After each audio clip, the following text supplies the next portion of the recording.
ওই গো গিন্নি, শুধু ভাত দিয়ে গেলে যে, সঙ্গে আর কিছু দেবে না? দিলাম তো এক ঘটি জল। ভাতে জল ঢেলে নুন দিয়ে মেখে খেয়ে নাও। রোজ রোজ সেই এক খাবার, এসব মুখে তোলা যায় নাকি? হ্যাঁ, তাহলে খালি পেটেই থাকো না, কে বলেছে মুখে তুলতে? না মানে অন্তত একটা কাঁচা পেঁয়াজ। এই মাঝে মাঝে তো বেশ ওই মশলা দিয়ে কষিয়ে মাছ মাংস রাঁধতে পারো গিন্নি। বাজারে মাছ মাংসের দাম জানো?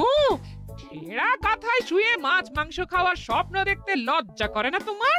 আসলে কি জানো তো গিন্নি, আমার লজ্জাটা ওই তোমার রান্নাঘরে রাখা মশলার বাক্সের মতো, শুরু আছে কিন্তু কোনো কাজে লাগে না। এই খবরদার, আমার রান্না তুলে একদম খোঁটা দেবে না, এই বলে দিলাম। হ্যাঁ, আমি চললাম মাছ আনতে, তুমি আদা রসুন বেটে পেঁয়াজ কুচিয়ে রাখো, বুঝলে? বলি পয়সা কোথায়? লাগবে না, মাছ খেতে হলে পয়সা নয় গিন্নি, বুদ্ধি লাগে, বুদ্ধি, বুঝলে? বুদ্ধির বদলে মাছ কোন দোকানদার দেয় গো?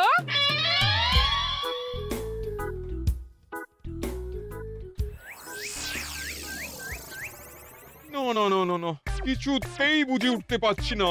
এই নিন জাহাপনা, আপনার জন্য আম পোড়া শরবত এনেছি, খেয়ে নিন।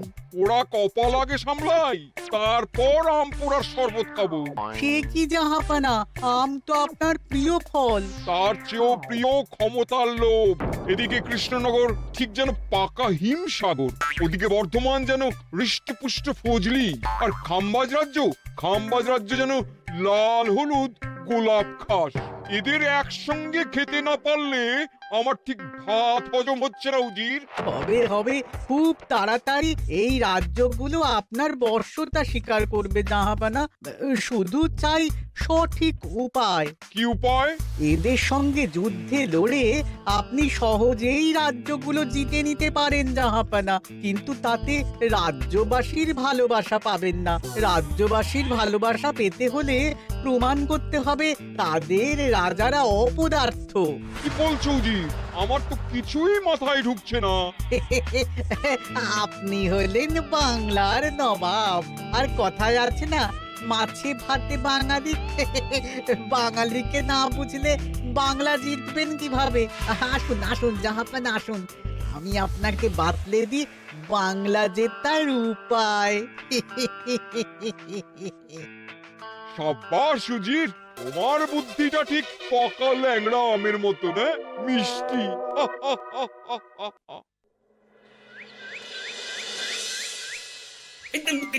ধর ধর ধর ধর ধর, এই পায়ের নিচ দিয়ে গলে গেল, ধর ধর ধর ধর। বিশাল বড় মাছ গো গোপাল দাদু, একেবারে পাকা শোল। ছাড়বে না গোপাল দাদু, আজ রাতে আমরা জমিয়ে মাছ ভাত খাবো। খেতে তো হবেই, শোল মাছের ঝোল আর তেল কই। তোদের দিদাকে বড় মুখ করে বলে এসেছি, এই, ধরেছি।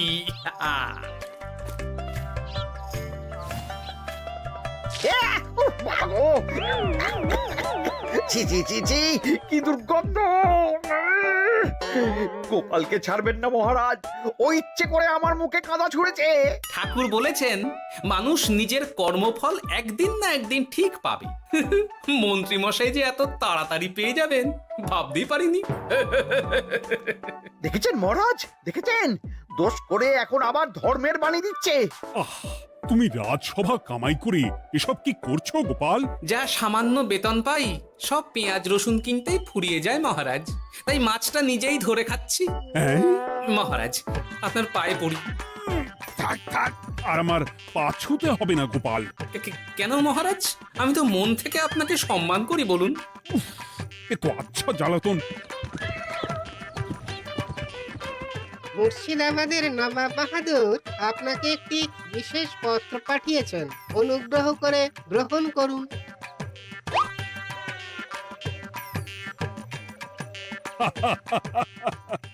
এ তো দারুণ আবদার। যাবো যাবো, আমি অবশ্যই যাব। কোথায় যাবেন মহারাজ? নবাব বাহাদুর লিখেছেন আগামী পরশু তার প্রাসাদে অতিথি হয়ে যেতে, তবে খালি হাতে নয়, সঙ্গে করে একটি জ্যান্ত মাছ নিয়ে যেতে। উপহারে জ্যান্ত মাছ? নবাব বাহাদুরকেও আমার মতন জল দিয়ে নুন ভাত খেতে হচ্ছে নাকি? নবাব হোক বা ফকির, সবার গিন্নি সমান। কিন্তু সঙ্গে করে কি মাছ নিয়ে যাওয়া যায়? ভেটকি, চিতল নাকি কাতলা?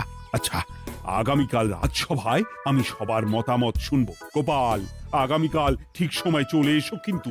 আগে যাব মহারাজ, শুধু আমার বেতনটা। ভেবে দেখবো। চল রে, আজ অনেক মাছ পেয়েছি। চল চল চল।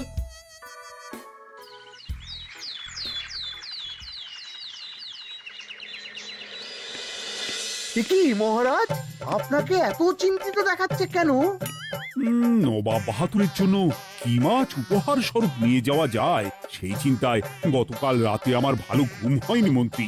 আমিও গতকাল রাতে দু চোখের পাতা এক করিনি মহারাজ। অনেক ভেবে সকালের দিকে আমার মাথায় একটা বুদ্ধি এলো। কি বুদ্ধি? নবাবকে উপহার স্বরূপ ইলিশ দিলে কেমন হয়? বোঝো কাণ্ড, এই বুদ্ধির জন্য রাত জাগতে হলো।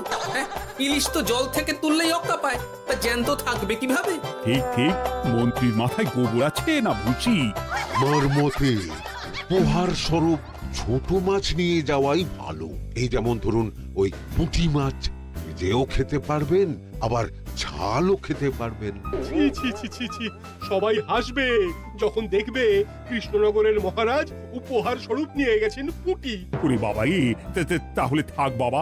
তাহলে বাদ গেল মোট দুটি, ইলিশ আর পুঁটি।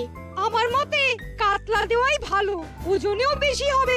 না না না, কাতলা দেখতে একদম ভালো নয়, মাথা মোটা মাছ কোথাকার। উপহারে এমন কিছু দেওয়া উচিত যা দেখতে সুন্দর হবে। হ্যাঁ, ঠিক তো, তাহলে বরং ভেটকি দিয়ে দিন। ভেটকি বাজারে কত করে কিলো এখন? পয়সার চিন্তা আমি করছি না গোপাল, বরং আমার চিন্তা মান সম্মানের। বাকি রাজ্যের রাজাদের তুলনায় আমার উপহার যেন নবাবের বেশি পছন্দ হয়। কিন্তু সবাইকে এরকম অদ্ভুত উপহার নিয়ে যেতে বলার কারণ কি? মাছ, তাও আবার জ্যান্ত। আচ্ছা মহারাজ, এর পিছনে নবাব বাহাদুরের কোনো চাল নেই তো? গোপাল, তুমি মিছি মিছি সন্দেহ করছো। কথা না ঘুরিয়ে বরং একটা ভালো মাছের নাম বলো দেখি। ভালো মাছ? জ্যান্ত কই মাছ নিয়ে যান মহারাজ, গতকাল অনেকগুলো ধরেছি।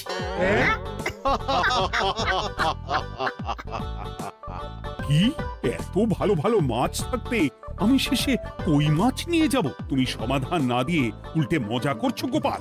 দূর হয়ে যাও, দূর হয়ে যাও আমার চোখের সামনে থেকে। আগে ভাড়ামো করার জন্যই তো মাস গেলে বেতন পাই মহারাজ। মানে কি বলতে চাইছো গোপাল? নবাব বাহাদুর কি চান সেটা আমরা সবাই জানি, তাই বলছি মাছের গর্তে হাত ঢোকানোর আগে পরীক্ষা করে নেওয়া উচিত ভেতরে সাপ আছে কিনা।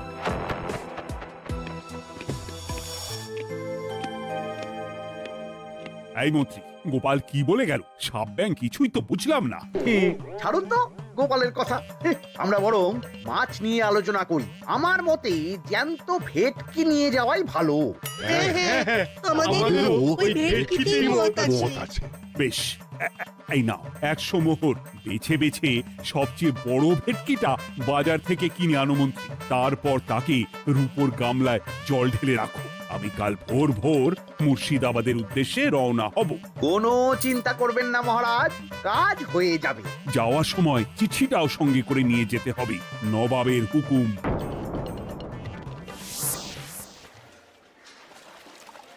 এই দেখুন কেমন খেলা করছে। হ্যাঁ, বাহ বাহ বাহ। ওজনে কত হবে? 4 কিলো তো হবেই। কিলো 2 পয়সা হিসেবে 8 পয়সা দেবেন। আমি শুধু ওজন জানতে চেয়েছি, দাম শুনে আমার কি হবে? এই, এটাকে গাড়িতে তোল। আর মাছের দামটা? মুর্শিদাবাদের নবাবকে আমাদের মহারাজ এই ভেটকিটা উপহার স্বরূপ দেবে। তোর ভাগ্য ভালো যে মাছটা তুই ধরে এনেছিস। আবার টাকা কিসের রে? আয় রে আয় আয় আয় আয়, আমার কত ক্ষতি হয়ে গেল।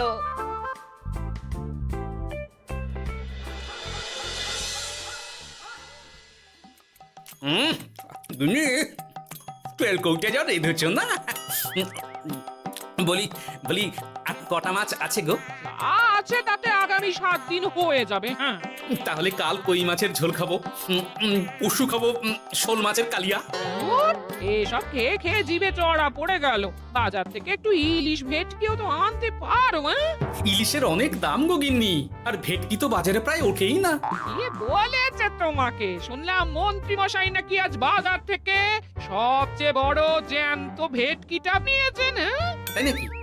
তার মানে আগামীকাল নিশ্চয়ই মহারাজ ওটা নিয়েই মুর্শিদাবাদ যাবেন। আমার মনটা বড্ড কু ডাকছে গিন্নি। না, এভাবে ছেড়ে দিলে হবে না, একটু পরীক্ষা করে দেখতে হবে। হাজার হোক, এ রাজ্যটা তো আমারও। এত রাতে আবার কোথায় চললে গো? দেখতে গর্তে সাপ আছে না মাছ।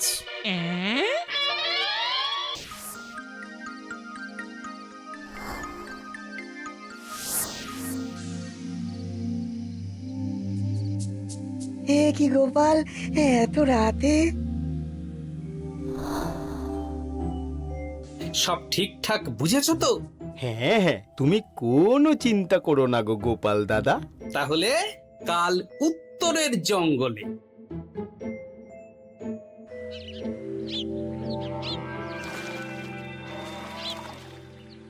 ভেটকি মাছটা রূপোর গামলায় রেখে গরুর গাড়িতে তুলে দিয়েছি মহারাজ। আর নবাব বাহাদুরের চিঠিটা? ইয়ে, সিংহাসনের উপর, নিচে, ডাইনে, বাঁয়ে সব জায়গায় খুঁজলাম, কোথাও নেই। সে কি তাহলে? এমন চিত্তাকর্ষক উপহার দেখলে নবাব বাহাদুরের চিঠির কথা মনেই থাকবে না। আপনি নির্দ্বিধায় যাত্রা শুরু করুন মহারাজ। ঠিক বলেছ।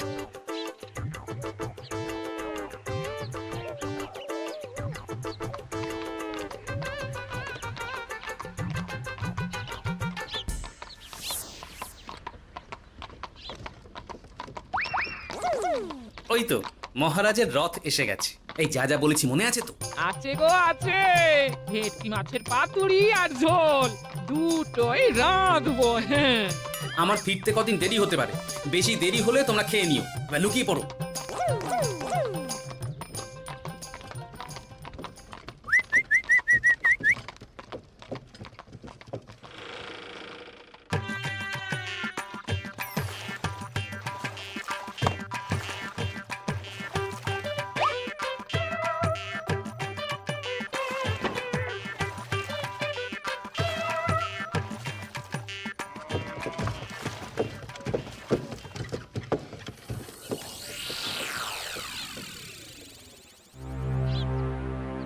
ওই দেখা যায় রথে চেপে সবাই ধীরে ধীরে এদিকেই আসছে জাহাপানা। আসতে দাও, আসতে দাও, এবারই খেলা জমবে। এসো এসো, তোমাদের সবাইকে মুর্শিদাবাদে স্বাগত জানাই। আমার উপহারের কথা মনে আছে তো? আছে জাহাপানা আছে, শুধুমাত্র আপনার জন্য আমি নিয়ে এসেছি একটা জ্যান্ত কাতলা। এই নিয়ে এসো। আমার উপহারও কিছু কম নয় জাহাপানা, নিয়ে এসো। আর তোমরা? আর কৃষ্ণচন্দ্র, তুমি কি এনেছো? এদের সবার চেয়ে ভালো উপহার এনেছি, যা দেখলে আপনার মন একেবারে আনন্দে নেচে উঠবে। ইচ্ছে করবে এক্ষুনি হয় পাতুরি না হয় ঝোল করে খেয়ে নি। তাই নাকি? হ্যাঁ, খাস নবাব বাহাদুরের জন্য আমার বিশেষ তোফা। কই, নিয়ে এসো। এই তো কই নিয়ে এসেছি মহারাজ। গোপাল, তুমি? ভেটকি কোথায়? এতক্ষণে গিন্নি রান্না বসিয়ে দিয়েছে।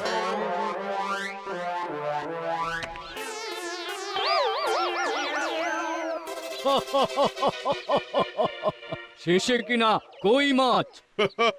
আর কোনো মাছ খুঁজে পেলে না নাকি কৃষ্ণচন্দ্র? ছি ছি ছি, তোমার জন্য লজ্জায় আমার নাক কাটা গেল গোপাল। ফিরে গিয়ে আমি তোমার গর্দান নেব, এই বলে দিলাম। অনেক হয়েছে, এবার তোমরা সবাই আমার কথা মন দিয়ে শোনো। আমি তোমাদের সবাইকে একটা করে জ্যান্ত মাছ আনতে বলেছি, একটি বিশেষ কারণে। তার আগে সবাইকে আমি জিজ্ঞাসা করতে চাই, আপনারা সবাই নবাব বাহাদুরের পাঠানো চিঠিটা মন দিয়ে পড়েছিলেন তো? হ্যাঁ পড়েছি। হ্যাঁ হ্যাঁ হ্যাঁ, আমরাও পড়েছি। বেশ, তাহলে তো তোমরা এই আমন্ত্রণের কারণটা জানো। তোমাদের আনা মাছেদের আয়ু যতদিন, তোমাদের রাজ্যের আয়ুও ততদিন। মানে আপনাদের মধ্যে যার মাছ যেদিন মারা যাবে জাহাপানা তার রাজ্যটা সেদিন নিয়ে নেবে। আর যতদিন না আপনাদের মাছ মরছে ততদিন আপনারা এই প্রাসাদেই থাকবেন। হ্যাঁ, এইরকম কিছু তো চিঠিতে লেখা ছিল না। কে বলেছে ছিল না? ওই জন্যই তো আমি সঙ্গে করে চিঠিটা আনতে বলেছিলাম। এনেছো? হ্যাঁ হ্যাঁ, আমি এনেছি। এই যে এখানে তো কোথাও এরকম কিছু লেখা নেই। তোমরা হলে রাজা, রাজাদের সব সময় চোখ কান খোলা রেখে চলতে হয়। উজির, এই নাও।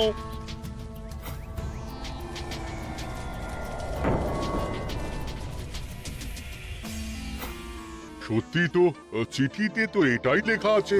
আমাদের সঙ্গে প্রতারণা করা হয়েছে। হ্যাঁ হ্যাঁ, আমরা কেউ বুঝিনি চিঠিতে কার চুপি করা আছে। চুপ!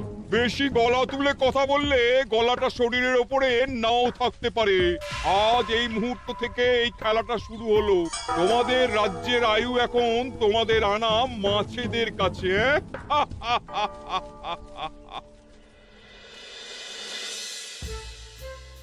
উজির, কার মাছের কি অবস্থা?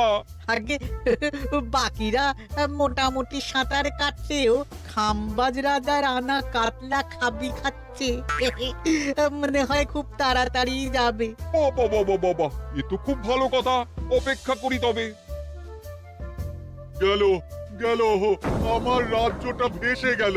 গেছে মহারাজ, গেছে। আজ থেকে খাম্বাজ রাজ্য আমার। খাম্বাজ রাজাকে বন্দি করো। পাবদা রুইও ভেসে উঠেছে জাহাপানা। তোমাদের রাজ্য দুটো আমি খেলাম। বাকি রইল শুধু বর্ধমান রাজা চিতল আর কৃষ্ণচন্দ্রের কই। যা, আমারটাও গেল। আগে জানলে আমিও কৃষ্ণচন্দ্রের মতন জিওল মাছ আনতাম। কৃষ্ণচন্দ্র, নিজেকে এত চালাক ভেবো না।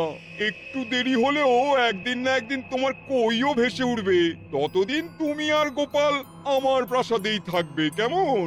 এ তো উত্তম প্রস্তাব নবাব বাহাদুর। আপনার প্রাসাদের বিরিয়ানির কোনো তুলনাই নেই। অনেকদিন নুন ভাত খেয়ে আছি, আজ একটু বিরিয়ানি হবে নাকি? পেয়ে যাবে গোপাল। নবাবের প্রাসাদে অতিথিদের যত্নের কোনো ত্রুটি হবে না।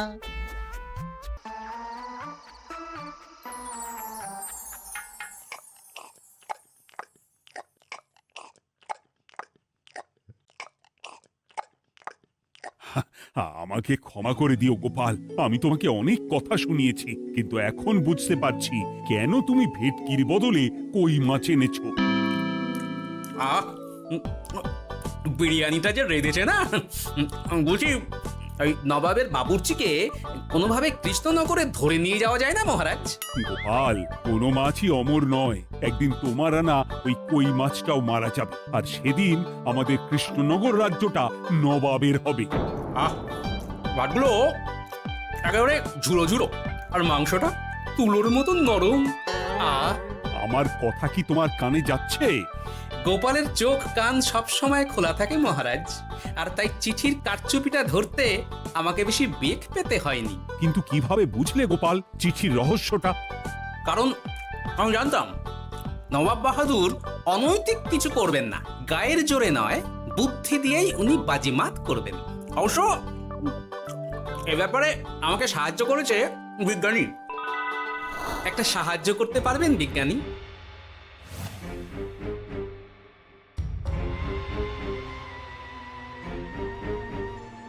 তোমার সন্দেহ একদম ঠিক গোপাল। এই চিঠিতে লেবুর রস দিয়ে লেখা হয়েছে কয়েকটি লাইন, যা শুধু আগুনের তাপেই ফুটে উঠবে। এই নাও। সর্বনাশ! গর্তে মাছ নয়, বিষধর সাপ আছে। এবার কি হবে গোপাল? আগামী 7 দিন পেট ভরে বিরিয়ানি খাবো মহারাজ। ততদিনে ওরা এসে যাবে।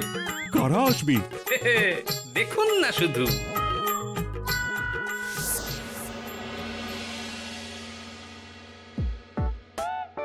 এই তোমার বুদ্ধি, দেখলে তো গোপাল এসে কেমন সবকিছুর উপরে জল ঢেলে দিল। মানে বুঝতে পারিনি যে ওরা ওরা চিঠির কারচুপি সব ধরে ফেলবে। কৃষ্ণচন্দ্রের কই মাছের কি খবর? সেটা কি এখনো জীবিত? আগে আমাদেরও একই প্রশ্ন নবাব বাহাদুর। এভাবে আর কদিন চলবে জানা নেই। কবে যে সব থেকে মুক্তি পাবো। দাঁড়ান জাহাপানা, আমি ছুটে গিয়ে দেখে আসছি মাছটা জীবিত আছে কিনা। তুমি বুনোল হলে আমিও বাঘা তেঁতুল। কৃষ্ণচন্দ্র, যতদিন না মাছটা মরছে তোমাকে আমি এখানেই আটকে রাখবো। সর্বনাশ হয়ে গেছে জাহাপানা, দেখবেন আসুন, দেখবেন আসুন। কি হয়েছেটা কি? চলুন না, নিজের চোখেই দেখবেন। সে কি, কই মাছ বাচ্চা দিয়েছে? এটার অপেক্ষাতেই তো ছিলাম। ওরা এসে গেছে মহারাজ, এবার আপনার রাজ্য সুরক্ষিত। মানে নবাব বাহাদুরের কথা অনুযায়ী মাছ মারা গেলে রাজ্য ছাড়তে হবে। এমনিতেই কই মাছের জান শক্ত, এরাও বড় হবে, বাচ্চা দেবে। এইভাবে কই মাছের গুষ্টি মরে শেষ হতে হতে নবাব বাহাদুর আর বেঁচে থাকবেন না। নয়, হ্যাঁ। বেছে বেছে ঠিক মা কই মাছটাকে নিয়ে এলে এবার রাজ্যে ফিরি। কি লাভ? সেই তো নুন ভাত খেয়েই থাকতে হবে। না, আমি তোমার বেতন 10 গুণ বাড়িয়ে দেব, আর যাওয়ার সময় নবাবের বাবুর্চিকেও ধরে নিয়ে যাব। আজ থেকে তুমি শুধু বিরিয়ানি খাবে। জয় জয় মহারাজের জয়, জয় কই মাছের জয়।